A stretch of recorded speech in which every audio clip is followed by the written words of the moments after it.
shift always seems harder. The job itself's not hard, and I feel like most jobs out there aren't necessarily hard. It's dealing with people that makes jobs difficult.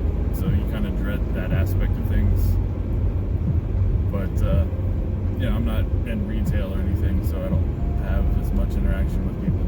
But yeah, it is what it is.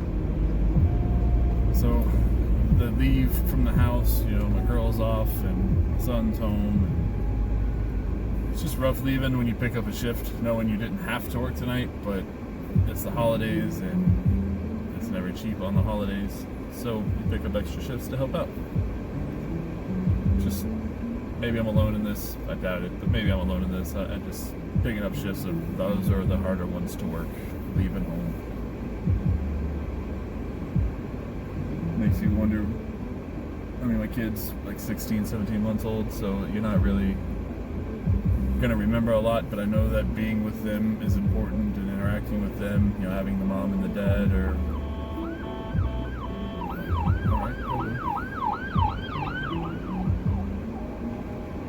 maybe it's just old science that having the mom and the dad is better or more ideal or whatever. I don't know. Having both parents, I guess is the better way to say it, is better than having only one parent, maybe scientifically. I digress. So I wonder what I'm missing out by working, if he's suffering because I'm working all the time, or if I'm just being too hard on myself. We had fun today, got to get some more decorations up and hang out. And I slept till noon because I have to work. I work third shift, so they were out and about doing their thing. And I woke up, they came home, and he was already napping, so I didn't really get to hang out with him for a whole lot. So I guess maybe that's part of why I feel like I missed out.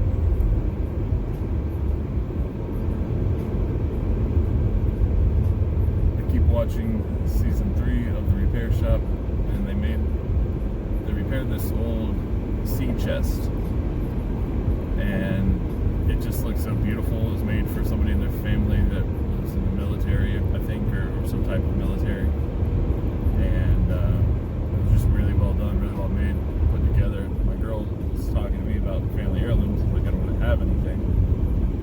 And she asked if there was something that I remember playing with as a kid, or something that I remember my mom having, or dad, or whomever. And my mother has the lighthouse. She's always had things for lighthouses. And so there's a lighthouse in the china cabinet that I remember playing with.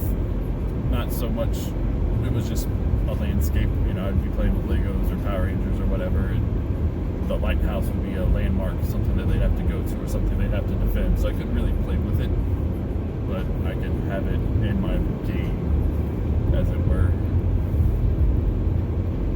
I don't even know that my mom would remember it, or if she still even has it, but that is definitely something I remember having and looking at, admiring and stuff. My grandmother had the Raisinets, and I don't remember or know really anything about them.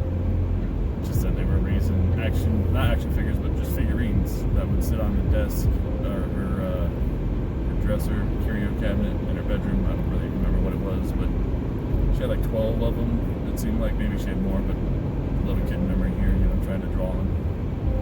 And she had quite a few of them, and I remember being able to have them staged and dance. One of them had like a saxophone, the other one had like a microphone or something, and it was neat. Maybe I can find a picture and put it up, I don't know. I might just upload this and not do pictures, but you can Google Raisinets for sure, and see the figurines. I think it was a candy too, so you might see pictures of candy, I don't know.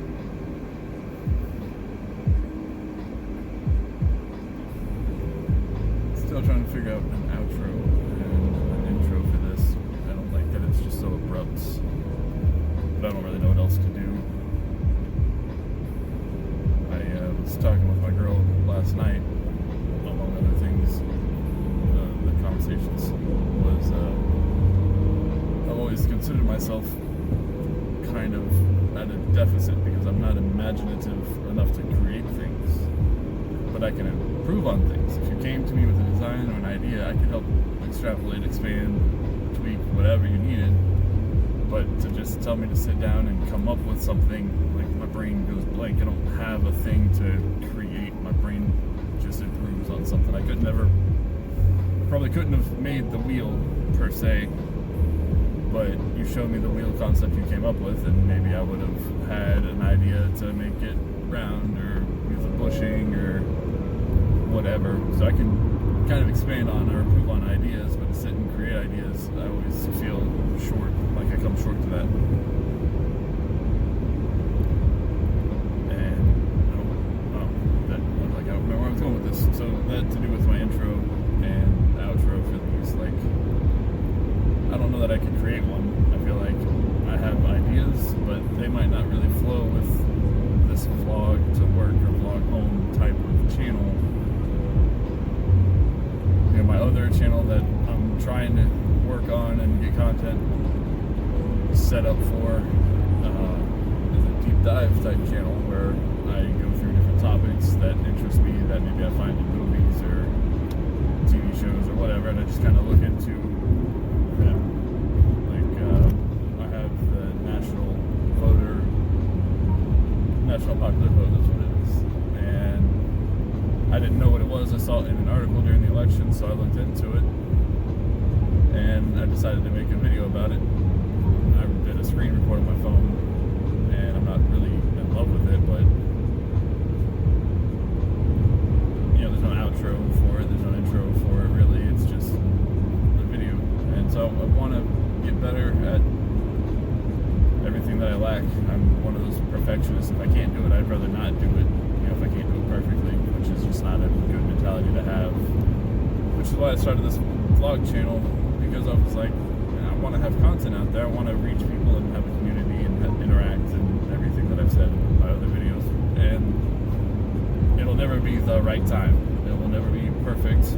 So I just have to get over myself and try. And that's what I'm doing with these. I'm just giving it a shot, hoping it works, and hoping to learn to do better and make it a community. Because right now it's me and a handful of friends probably that watch this.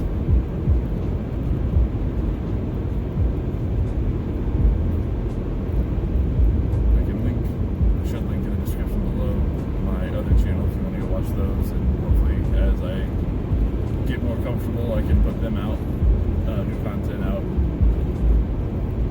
and find people out there that are interested in stuff that I've researched or have ideas for me to research for them. Yeah, I'd be glad to do that as well. I don't always have topics, I guess, to research. It's just fun. I like to learn. I learned the stock market out of fun and boredom because I felt like there was this hidden secret group of people that understood the stock market, like they were all speaking lawyer speak, and I don't like barriers to entry. I don't know, it feels deceitful sometimes to have a barrier to entry. So when I started looking up the stock market and started looking up terms for the stock market and different things to look for on the graph, I became interested in giving it a shot and trying my luck at it, see if I actually understood how to read charts and if my guesses were accurate. And so for a while there, I used a paper trading account, and I was able to make about $5,000 or so. Again, it's all fake money, but I was impressed with myself in the 6 months that I had researched and then tried to play.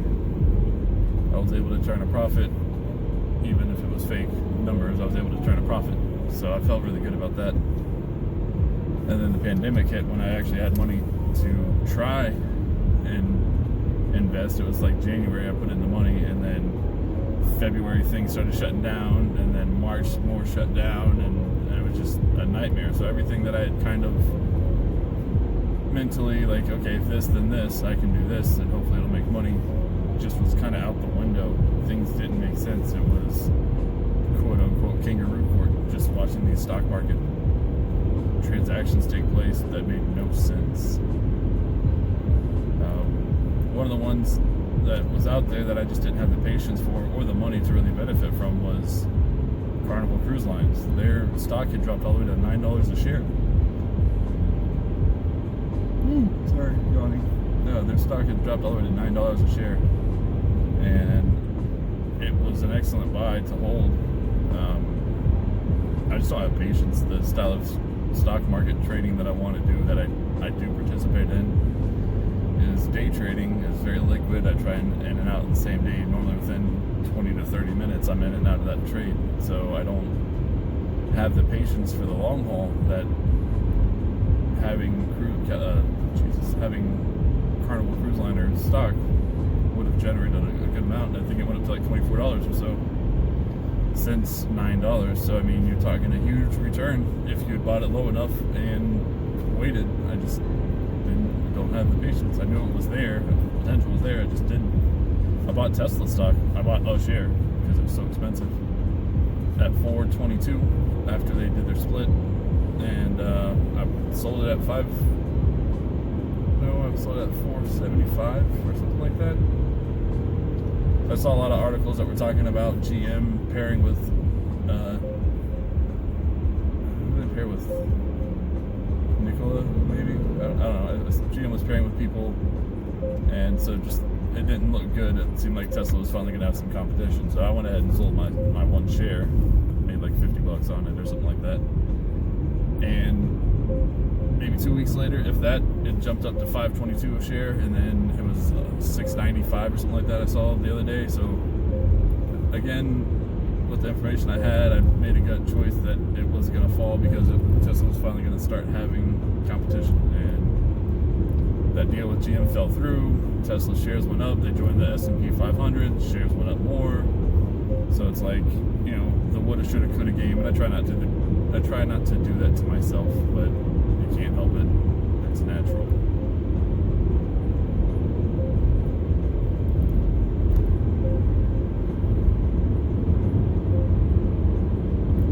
Still really want to buy Roblox. I don't know if I'll be able to catch it in time. I'll probably work whenever it comes out, so I'll miss the launch, the IPO date.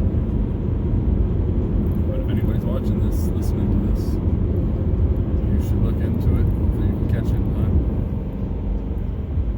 Airbnb did great. DoorDash did great. So I think this is another one to watch. Kind of an obvious one, if you will. It's not like I'm discovering Tesla before it was Tesla. These are all pretty common, popular stocks. So.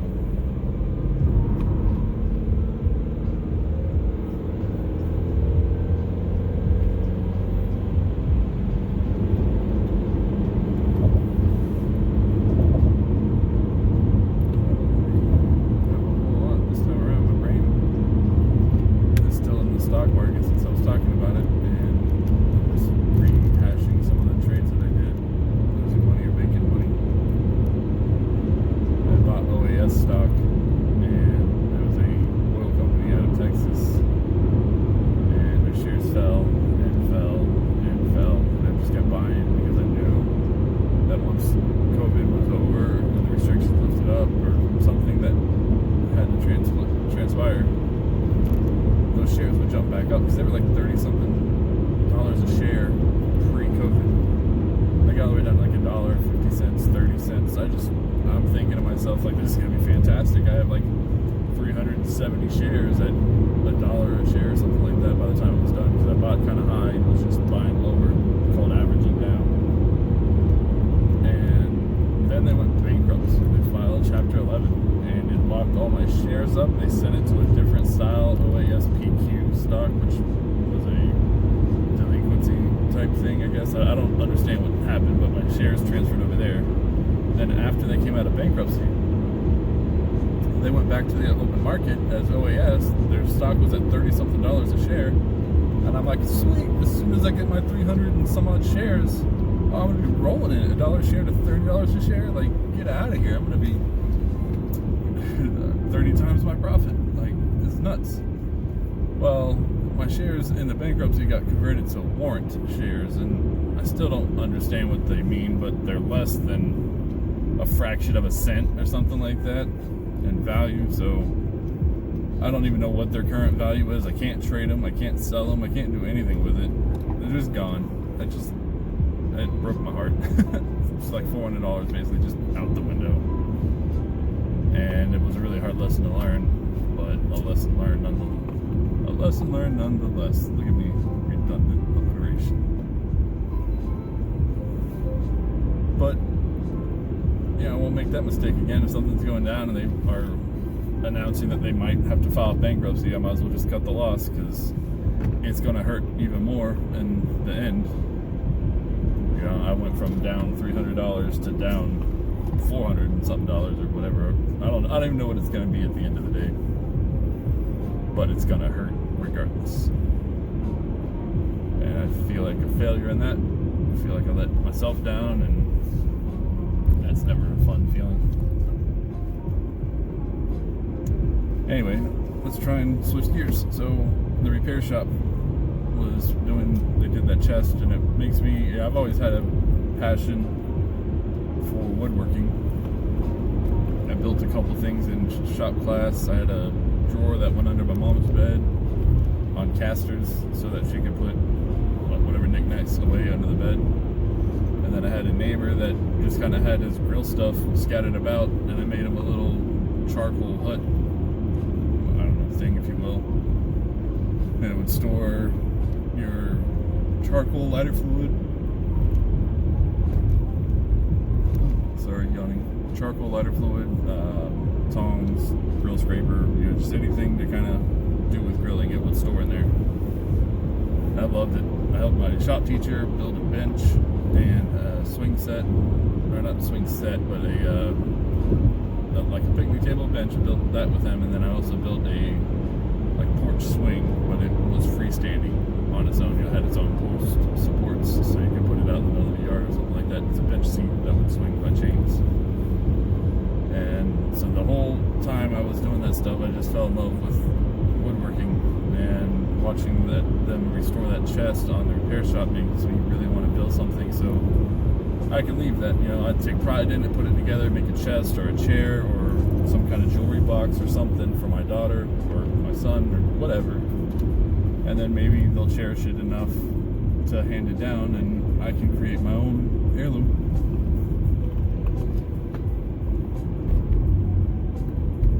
I just think it would be neat. If my mother still has the lighthouse and I can get it, then that would be awesome. I can hand that down as well. But if it's something that I create and I started, then cool. To have both things would be great. But you never know. I have no idea what my mom has or intends to keep. She's planning on moving up here from Florida. Neither one of us care for the heat. Neither one of us really cared. My mom moved there because my dad wanted to be close to his mother who lived in Florida. So we've always been cold-natured people. Well, I'm hot-natured. I'm always hot. So being in a colder climate is preferable so that I can remain comfortable. And she just enjoys the cooler weather and the snow and stuff. So I'm trying to get her moved up here. And who knows what she'll bring. Who knows if I'll be able to tell her to keep the lighthouse if she still has it. I think it would be neat. Do you guys have any family heirlooms that you know about? Or do you have anything that you're going to start for your kids? Leave that in the comment down below. I would like to know. Kind of hear a story about it, tell where it came from or why it's important to you or what you remember about it. Like I said, I remember playing with my mom's lighthouse and like Power Rangers and Ninja Turtles and G.I. Joe and stuff. So if you have anything like that, please share it. I would enjoy the read. Well, I hope you guys are having a really good Saturday. I'm getting out of ideas and I don't want to just be on to be on. So if you want to share some life stories, some personal reflections, if you want to give me some tips to make a more interesting video, do so in the comments below. Please subscribe if you enjoyed it and want to get some more content down the road, and hit that like button to let other people know that this is a video worth watching.